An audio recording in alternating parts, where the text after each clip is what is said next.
Hi guys, இன்றைக்கி Tuesday vlog தான் பார்க்க போகிறோம். பெங்களூரில் செம்ம கிளைமேட்டுங்க. காலையிலேருந்து அப்படி ஏசியில் இருக்கிற மாதிரி இருக்குது. ஸோ ஒரு 8:30 வரைக்கும் நானும் மம்மியும் யூடியூப்பில் ஷார்ட்ஸ் பார்த்துட்டு உட்காந்துட்டு இருந்தோம். யூடியூப் அக்காங்களாம் சமைக்கும் போது தான் எங்களுக்கு ஞாபகம் வந்துச்சு எங்கள் வீட்லேயும் சமைக்கணுன்னுட்டு. எங்கள் அம்மா பார்த்திங்கன்னா திடீர்னு ஒரு குண்டை போட்டாங்க. நீயே போய் சமை அப்படின்னுட்டு, நீ ஏதோ பண்ணிக்கோ, நீயே போய் சமைச்சிக்கோன்ட்டாங்க. இது என்னடா தருமபுரிக்காரனுக்கு வந்த சோதனைன்னுட்டு நானும் சமைக்க ஆரம்பித்தேன்.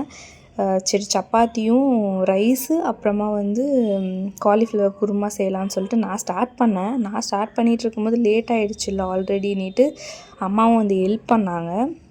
சமைக்க ஸ்டார்ட் பண்ணது என்னவோ நான் தாங்க, கடைசியில் எண்ட் பண்ணது அம்மா தான். ஸோ இந்த மாதிரி யாரெல்லாம் சமைக்கிறேன்னு சொல்லிட்டு பாதியில் அம்மா சமைக்க ஆரம்பிப்பாங்க. ஸோ அதே மாதிரி தான் எங்கள் வீட்லேயுமே நடக்கும். உங்கள் வீட்டில் எப்படி நடக்கும்னா மறக்காமல் கமெண்ட் பண்ணுங்கள். ஸோ இதே மாதிரி நாங்கள் சமைச்சு முடிச்சிட்டோங்க டின்னருங்க. பாய்.